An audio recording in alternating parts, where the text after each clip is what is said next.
Bismillahirrahmanirrahim. Assalamualaikum warahmatullahi wabarakatuh. Waalaikumsalam warahmatullahi wabarakatuh. Selamat siang semuanya. Siang. Mohon maaf ya mengganggu waktu aktivitas kawan-kawan semua. Kawan-kawan, atas izin Allah, hari ini kita akan berbagi bersama-sama ya. Mudah-mudahan diawali dari saya, nanti akan ada refleksi dan penemuan dari kawan-kawan semua. Oke kawan-kawan semua, di depan sengaja saya membuat slogan ya, ataupun logo dari komunitas belajar menindaklanjuti dari kemarin paparan di mana kita akan membuat komunitas belajar di SMA Negeri 1 Cidahu dengan tujuannya untuk meningkatkan kualitas pendidikan kita sebagai guru memberikan pelayanan terbaik kepada peserta didik kita. Oke, ini lambangnya mungkin sama ya, sesuai dengan komunitas belajar di mana kita sama-sama akan belajar, tidak ada konteksnya yang mendominasi ya, tapi kita sama-sama belajar dibalut dengan SMA Negeri 1 Cidahu dengan visi religius unggul berwawasan global. Ini nama komunitas belajarnya, nanti kita akan punya slogannya. Ketika saya bilang komunitas belajar SMA Negeri 1 Cidahu, kawan-kawan menjawab belajar bersama, maju bersama. Kawan-kawan semua, atas izin Allah, alhamdulillah hari ini kita diberikan kesempatan untuk berbagi ya, terkait dengan pembelajaran berdiferensiasi, karena kita salah satu sekolah yang sudah menerapkan kurikulum merdeka. Memberikan tanggapan terkait dengan gambar yang ada di depan ini. Silakan Pak Samsul. Kalau dilihat dari gambar, otomatis yang bakal menjadi juaranya adalah yang monyet. Sedangkan kalau misalkan hewan lainnya pasti otomatis akan kalah. Ya, karena mereka tuh punya keahliannya masing-masing. Kayak misalnya gajah, dia nggak bisa buat manjat. Bisa mungkin manjat, tapi dengan caranya si gajah gitu, punya caranya masing-masing buat apa tadi? Nyampe ya. Buat nyampe ke tujuannya gitu maksudnya. Kayak gitu. Dilihat dari narasinya kan sama ya? Ya.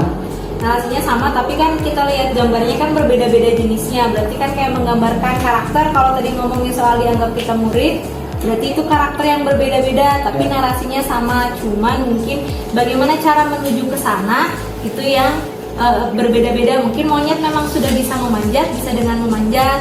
Kalau pinguin karena memang tidak bisa memanjat, mungkin bisa menggunakan tangga, bisa menggunakan yang lain itu sebagai alat bantu. Jadi mungkin konteksnya, tujuannya sama, cuman jalannya bisa beda-beda tergantung karakternya masing-masing. Oke, tepuk tangan buat kita semua. Oke, sebetulnya kawan-kawan dari apa yang disampaikan oleh kawan-kawan semua, Bu Yusti, Pak Samsul dan Bu Pio sudah tergambarkan ya, bahwasanya ini mengilustrasikan pembelajaran berdiferensiasi ataupun kurikulum merdeka, di mana kita sebagai guru dituntut untuk memerdekakan peserta didik kita. Ya, jadi kita akan menemukan di kelas dengan kemampuan siswa yang berbeda, kesiapan siswa yang berbeda, kayak belajar siswa yang berbeda. Nah, ujung-ujungnya di mana kita harus bisa mewadahi kesiapan belajarnya, terus karakteristik siswanya, sehingga capaian pembelajaran yang kita ajarkan ketika pembelajaran nyampe. Sekarang kita diskusi tentang pembelajaran berdiferensiasi. Nah, sebetulnya PPT ini ya saya dapatkan dari pengawas pembina SMA Negeri 1 Cidahu Pak Chandra. Nah, ini salah satu pengertian dari pembelajaran diferensiasi. Ya, di mana pembelajaran diferensiasi ini usaha untuk menyesuaikan proses pembelajaran di kelas untuk memahami kebutuhan individu setiap murid. Kita garis bawahi ya. Ini maksud dari pembelajaran berdiferensiasi, di mana kita harus memenuhi kebutuhan belajar peserta didik kita. Jelaskan kepada kita semua ilustrasi dari gambar ini seperti apa. Kita mulai dari yang ini dulu. Kalau itu kan sama tuh tingkatan papannya, cuman itu papannya memang adil, tapi kalau kompetensinya melihat itu tidak adil karena yang itu nggak melihat. Ya, kalau misalnya yang selanjutnya itu memang papannya berbeda-beda, namun semuanya sama melihat kompetensinya. Nah, ini juga sama, itu kan kompetensinya misalnya untuk memasukkan bola. Nah, kalau yang pertama, yang pendek, yang tinggi, sama itunya tinggiringnya. otomatis yang pendek kan tidak bisa tuh, nggak bisa. Nah sedangkan kalau yang sebelahnya itu si tinggi ring itu disesuaikan dengan postur tubuh, otomatis pasti bisa memasukkan bolanya. Jadi mungkin di situ bisa disesuaikan biar kompetensinya sama, namun dengan caranya yang berbeda-beda. Mantap. Boleh kasih pandangan yang lain, Bu Wulan? Oke, kalau saya hampir sama sih dengan Bu Lita. Itu kan tadi kita kasih cara yang berbedanya gitu. Bisa ada diganti mungkin ya dengan, kalau itu pakai papan bisa juga diganti dengan tangga misalnya. Kalau kompetensinya untuk melihat gitu ya, jadi sama sejajar, disejajarkan supaya sama-sama bisa melihat juga gitu ya. Kalau yang sebelahnya kan itu udah sama ya, itu pakai papannya gitu kan. Bisa diganti juga misalkan, pokoknya bagaimana caranya bisa melihat gitu kalau kompetensinya melihat. Terus yang sebelahnya juga ini sudah disamakan ya, kalau yang ada contreng ya, kalau yang contreng itu udah disamakan dengan postur tubuh. Kalau yang sebelahnya yang kali itu jelas tidak bisa mencapai seperti itu kalau misalnya sama semuanya itu disamain. Jadi kita harus melihat juga kemampuan peserta didik kita gitu, bagaimana supaya bisa tercapai apa yang akan kita sampaikan. Kawan-kawan semua, ini sebetulnya gambaran besarnya ya. Ini gambaran pembelajaran yang akan kita lakukan ketika kita akan menerapkan pembelajaran berdiferensiasi. Yang pertama, melakukan asesmen diagnosis. Nah ini persiapan awal kawan-kawan semuanya ketika kita akan melakukan pembelajaran berdiferensiasi, agar kita bisa memetakan kebutuhan dan lain sebagainya, kita harus melakukan asesmen diagnostik. Ada kognitif dan non kognitif ya. Terus setelah dipetakan ya, membuat strategi pembelajaran. Nah, pembelajaran berdiferensiasi itu ada konteks, ada konten, dan produk. Nah, kita diharapkan ketika melakukan pembelajaran, kontennya terdiferensiasi, prosesnya terdiferensiasi, produknya terdiferensiasi, sampai asesmennya juga harus terdiferensiasi. Terkait temuan kawan-kawan semua ketika melakukan pembelajaran diferensiasi, dan ketika sebelum melakukan pembelajaran berdiferensiasi, ketika K13 ya sampai sekarang ke kurikulum merdeka, kawan-kawan melakukan pembelajaran berdiferensiasi di kelas. Silakan. Nggak usah saya tunjuk ya, ambulasi.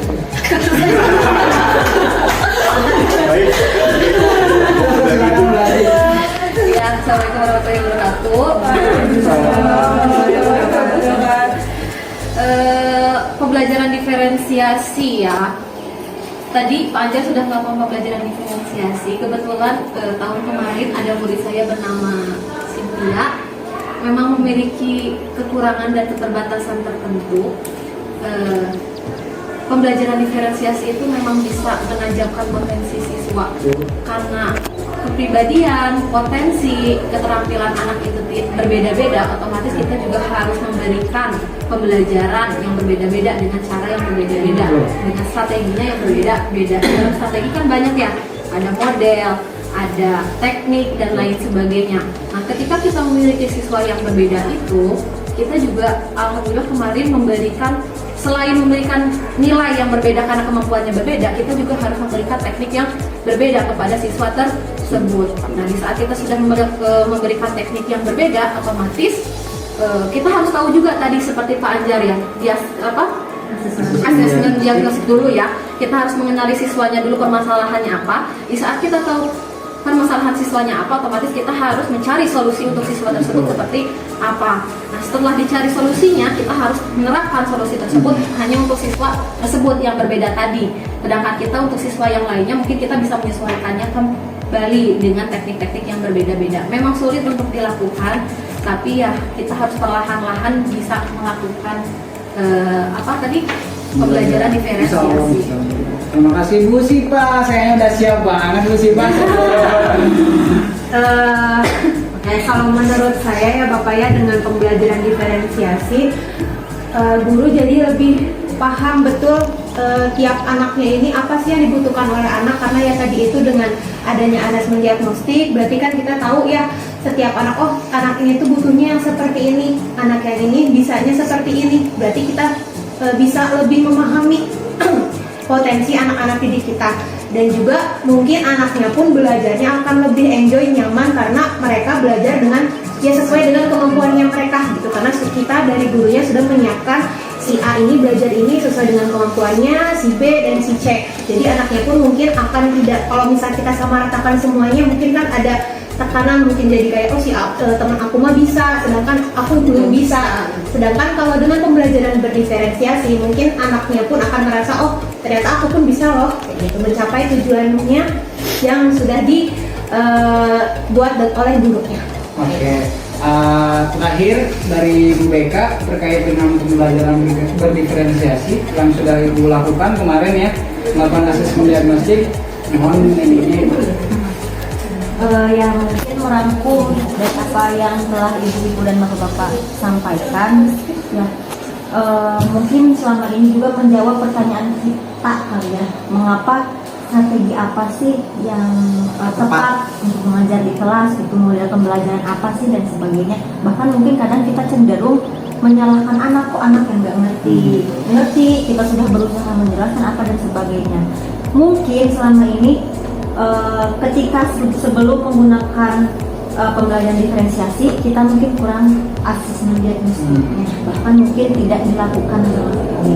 Sekarang kan dimudahkan dengan adanya asesmen diagnostik itu, dimana ya itu tadi benar kata kita dapat mengetahui pertama kekurangan anak itu, dimana anak-anak itu kan siswa-siswi belajarnya tidak sama ya. Kalau kita bilangnya di BK itu kan anak-anak itu unik gitu, berbeda-beda. Dengan adanya pembelajaran berdiferensiasi, maka anak-anak pertama akan lebih nyaman belajarnya dengan cara masing-masing dan kemampuannya masing-masing. Oke, tepuk tangan buat Oke, baik. Itu saja kawan-kawan semua yang bisa saya sampaikan terkait dengan berbagi hari ini. Saya meyakini kawan-kawan sudah paham terkait dengan pembelajaran berdiferensiasi, yaitu dibuktikan dengan tadi ketika kita refleksi, ya umpan balik ketika diskusi, itu semua sudah jelas menjelaskan bahwasanya kawan-kawan semua sudah paham. Oke kawan-kawan, tidak ada yang tidak mungkin di dunia ini. Kita semua harus belajar untuk meningkatkan kualitas kita sebagai guru, memberikan pelayanan terbaik ya kepada siswa-siswi kita. Oke, terima kasih untuk hari ini. Saya bahagia, saya bangga bisa berbagi dengan Bapak Ibu hebat di sini. Mudah-mudahan komunitas belajar ini memberikan manfaat ya untuk kita semua, untuk berbagi ilmu ya. Oke, kawan-kawan, untuk statement terakhir ya, sebelum saya menutup diskusi hari ini. Nanti saya bilang komunitas belajar SMA Negeri 1 Cidahu, Bapak Ibu semuanya jawab yang lantang penuh keyakinan, belajar bersama, Maju bersama. Oke, siap ya. Komunitas belajar SMA Negeri 1 Cidahu, Belajar